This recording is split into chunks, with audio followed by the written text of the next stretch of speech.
Welcome into another episode of Friar Territory here on the Foul Territory Network. I'm Kyle Glaser, going solo once again this afternoon as we wrap up the Padres' 5-3 victory over the San Francisco Giants to close out April. Obviously, a very, very, very good way to finish the month, sweeping a two-game set against the division rival Giants. The Padres are 19-11. They own second place in the National League West, all alone behind only the Los Angeles Dodgers. And especially after they were slumping so badly due to all their injuries, as we've talked about a lot, losing Jackson Merrill, losing Jake Cronenworth, losing Luis Arias, losing Jason Hayward, for them to finish as strong as they did, moving into May with some momentum, is just a great, great, great finish all the way around. The game today was a little bit of what we saw yesterday. Once again, getting contributions top to bottom in the lineup, good starting pitching, the bullpen locked it down.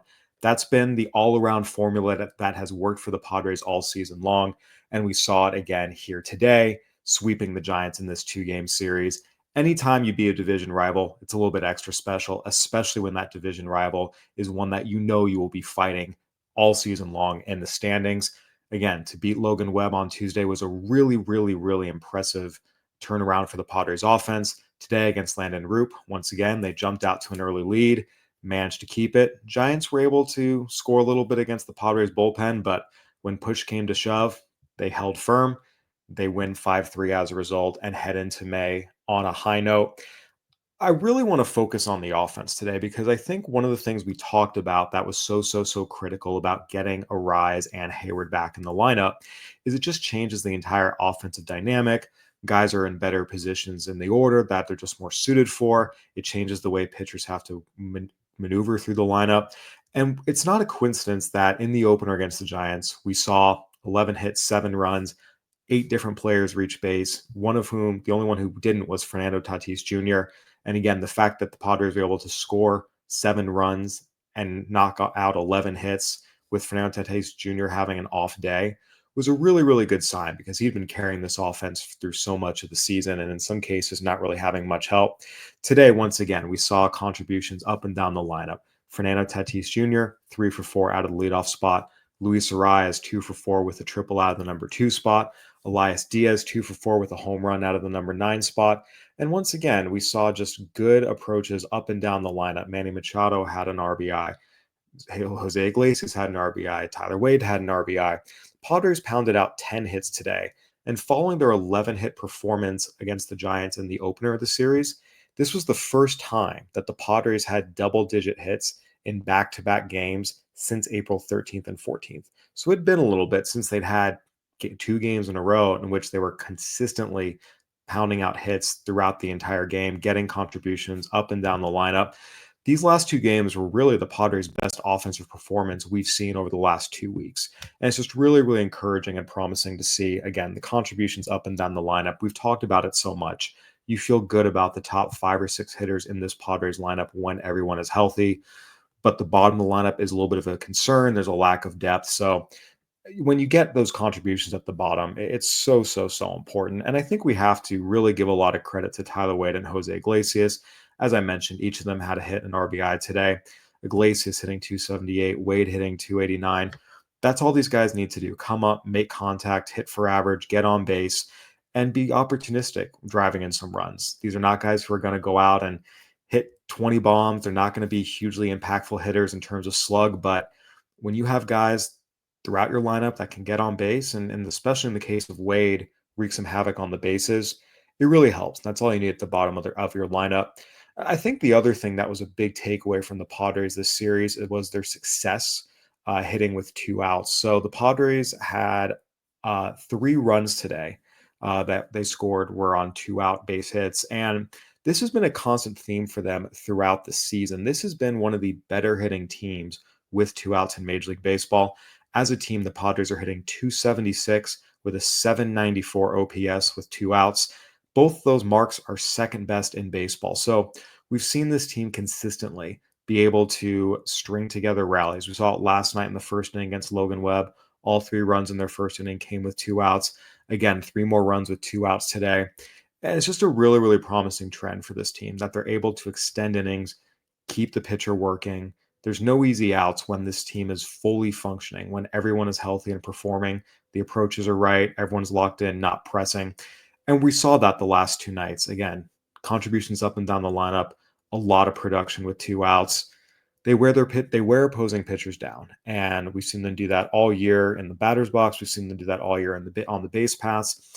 After touching up Logan Webb for 5 runs and 9 hits in 5 innings last night, they got Landon Root for 7 hits in 4 innings and 4 1/3 innings today. 3 walks. Just again, a really, really good performance top to bottom without the lineup. Again, everyone doing their part, even guys who maybe didn't get a base hit, doing something, right? Jason Hayward drew a walk, Gavin Sheets drew a pair of walks. So really you're getting contributions from everywhere. And a lot of times that's the difference between a championship caliber team and one that's just has some good players but isn't able to do a whole lot.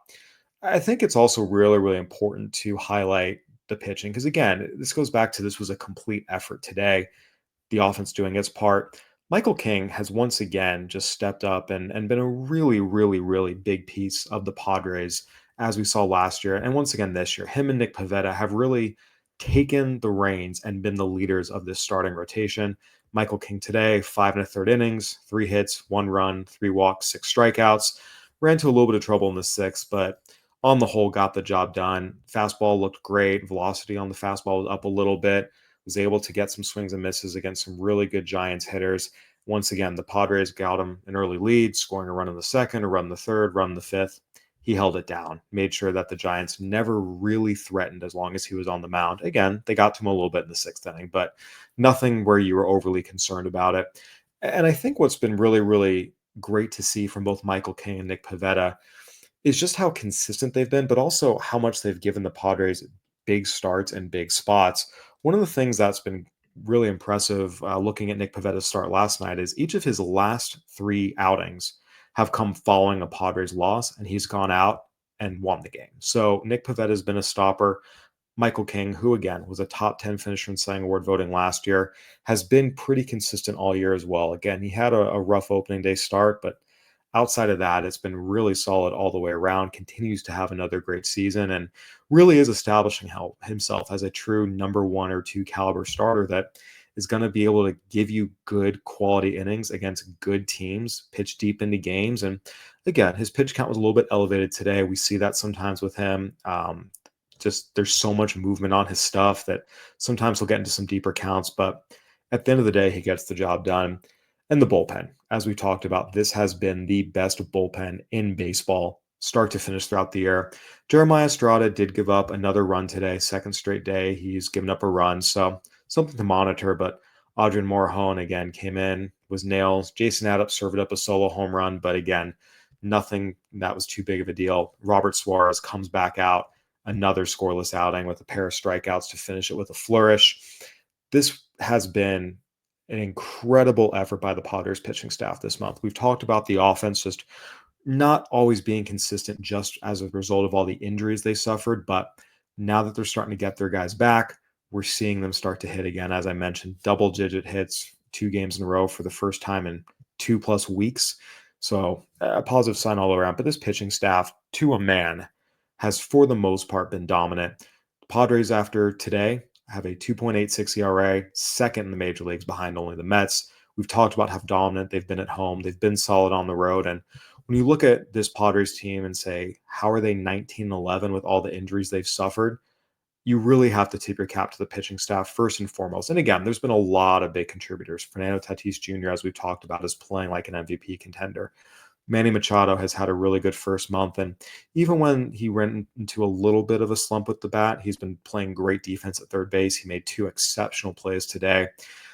But this pitching staff has been the anchor of this team. Again, second best in Major League Baseball with a 2.86 ERA.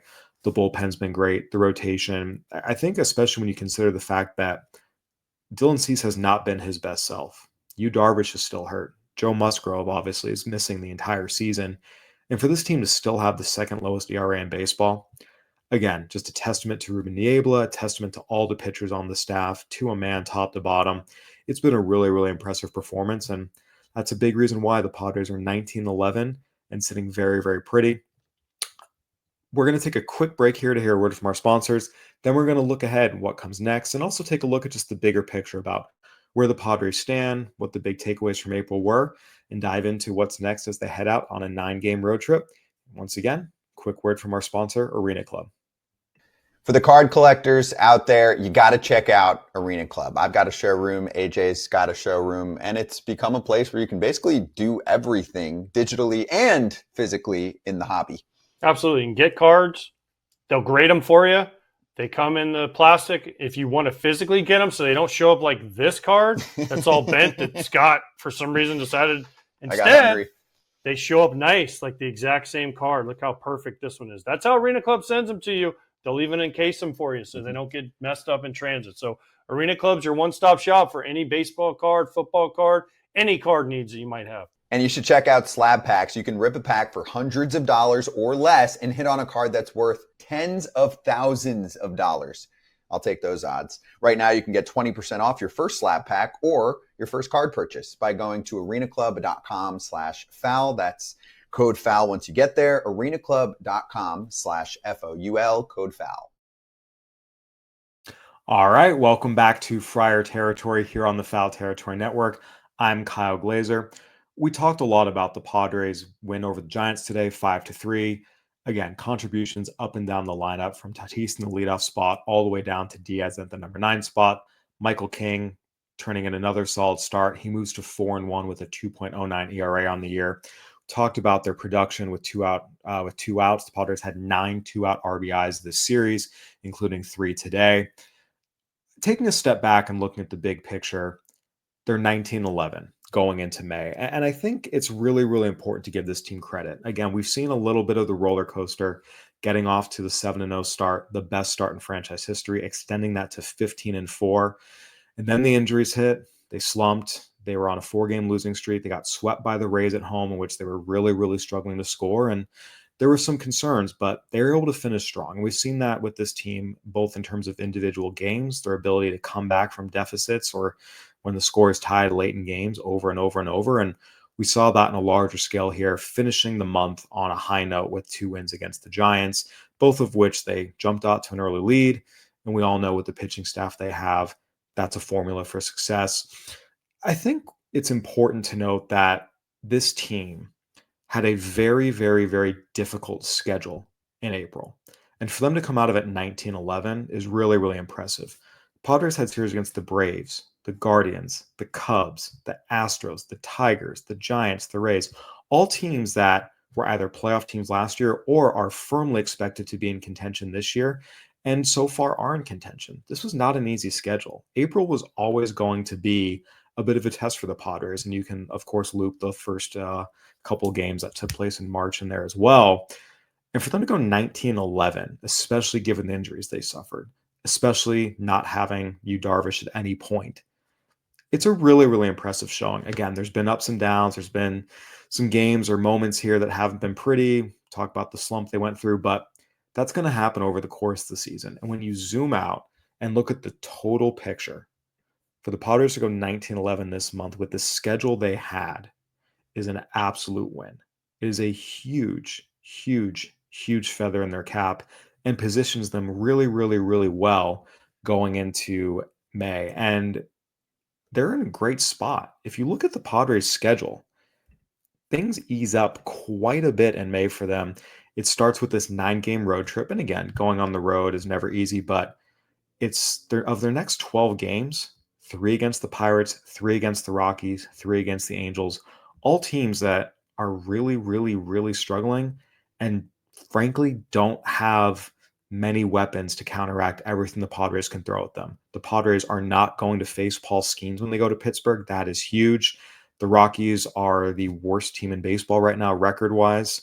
And the Angels, after some wins early, showing some impressive things, they've really, really, really struggled to hit. They've been striking out at an enormous rate. Out of the next 12 games, the only real test the Padres are going to face is when they go to New York to face the Yankees. And the Yankees are certainly capable of big offensive outbursts, but they've also had some stretches where they slump. And if you look at the teams they've had those big offensive outbursts against, it's a team like the Orioles, who has the worst ERA in baseball, even worse than the Rockies. It's a team like the Brewers, who, when they were in there, were missing all of their best starting pitchers and were essentially throwing out a JV pitching staff. this Padres pitching staff has the capability to hold down a very good Yankees offense. It's just going to be about the Padres offense, but especially as they get healthier, playing in the bandbox that is Yankee Stadium, they should be okay. So you really look at this stretch of these next 12 games, the Padres absolutely have a chance to come out of it 8-4, 9-3. It's a really, really good opportunity for them here to pick up some wins against some easy teams and take a little bit of a breather. That said, you still have to play to your best capabilities. We have seen different versions of the Padres before, sometimes play down to the level of their opponents. This team has not done that, and they didn't do that last year, so I wouldn't expect them to do that, but it is something to watch as they go out to Pittsburgh and Colorado, and then they return home to face the Angels. Things do get a little bit tougher after that. 3 games set against the Mariners, who are red hot. They have to go to Toronto and then Atlanta, 2 other teams that are very dangerous and very good. But again, it finishes easy. 3 games at home against the Marlins, 3 games at home against the Pirates. So if the Padres can go 19-11, facing the caliber of teams they did in April, dealing with the injuries they did, there's no reason they can't do the same thing in May against a much, much, weaker slate of opponents, and presumably getting healthier. Again, that assumes the guys that are currently healthy will stay healthy, and we do have to see when exactly Jackson Merrill and Jake Cronenworth return. But I think when you just look at the big picture, once again, the Padres are in a really, really, really good place, and that's all you can ask for. I think moving forward, when you look at what do you want to see in May, the biggest steps will come from Dylan Cease continuing to hopefully find the best version of himself, because we have not seen the best version of Dylan Cease so far yet this season. If he's able to do that, that's really going to help the Padres take another step. If Randy Vasquez can find some consistency, just throw some more strikes, that will help the Padres take a step forward. And the biggest thing will be Xander Bogaerts building off of his outing we saw Tuesday, where he had RBI single up the middle, hard line drive to the right side, a big home run that was crucial for insurance to give the Padres a 7-4 win. Today, didn't do much. He was the one Padres starter who did not reach base, 0 for 4 with 2 strikeouts. Getting him right is going to be huge. Again, it has been a multi-year decline, but we do see guys start slow. That's not uncommon. And Xander Bogaerts in particular has done that. You'll remember the first year he signed with the Padres, got off to a really slow start. Last year, he got hurt early in the first half. This year, look, it's been a slow April. There's no sugarcoating it. It has not been the offensive performance he or anyone else wants. But if he can get going even just a little bit, you add that to what Fernando Tatis Jr. is doing. You add that to Luis Arias back healthy and hitting again, what Manny Machado is doing. Gavin Sheets has had a little bit of a slump, but still hitting 260. He's getting on base. He's drawing walks. We talked about Iglesias and Wade are hitting for average. Elias Diaz has provided some power and a little bit of offense from the bottom of the order recently after slumping. So, again, if they can just get Xander Bogaerts back to being even a league average hitter, that's going to be huge. So, there's a couple ways to look at this. On the one hand, it's great the Padres went 19-11 and playing a very tough schedule with injuries and with Xander Bogaerts not performing and Dylan Cease not performing to his best self levels. And now if they can get just a little bit better in May, given the easier schedule, given the Padres are getting healthy, the Padres have a chance to really, really, really take off. So it's an important month coming up for the Padres, but in the interim, it's a lot to celebrate about. A very, very, very successful April, managing to finish strong, shake off that 4-game losing streak, that sweep at home at the hands of the Rays. We've talked about all the good things. Offense, how it's performing with 2 outs. They are still top 5 in the majors in batting average. The runs scored is lower than you'd like just because of the recent slump they were in, but for most of the month, they were scoring without too much of a problem. The pitching staff, second in the majors in ERA. You can't ask for much more. You have an MVP candidate, Fernando Tatis Jr. You have one of the most dominant closers in baseball in Robert Suarez. You have 2 pitchers, Nick Pivetta and Michael King, that are pitching like Cy Young Award contenders. Again, I don't think anyone expects them to both have ERAs, in King's case at 2.09 and Pivetta's case 1.78 through the rest of the year, but they're both pitching at level of an ace right now. There's been a lot of good, and there's still more good to come. There's still more in the tank for this Padres team. And that's an exciting place to be. Padres, once again, beating the Giants 5-3 to finish April on a high note, finish the month 19-11 in second place in the National League West behind only the mighty Dodgers. And depending on some final scores later today, they will once again have one of the best records in baseball going into May again. Whether that's third, fourth, or fifth is going to depend a little bit on some scores that are still yet to go final. But just the fact we're even talking about them in that bucket, it's a testament to what they've done so far this year. We'll see if they can keep it going. This has been another episode of Friar Territory here on the Foul Territory Network. Go ahead and give us a review, subscribe, like on YouTube, Apple, Spotify, whatever platform you're watching and listening on. We'd love to hear from you. Heath Bell will be back with us tomorrow as we break down everything that's happened and continue to look forward to May. Once again, this has been Friar Territory. I'm Kyle Glaser. Have a great rest of your day, everyone. See you tomorrow.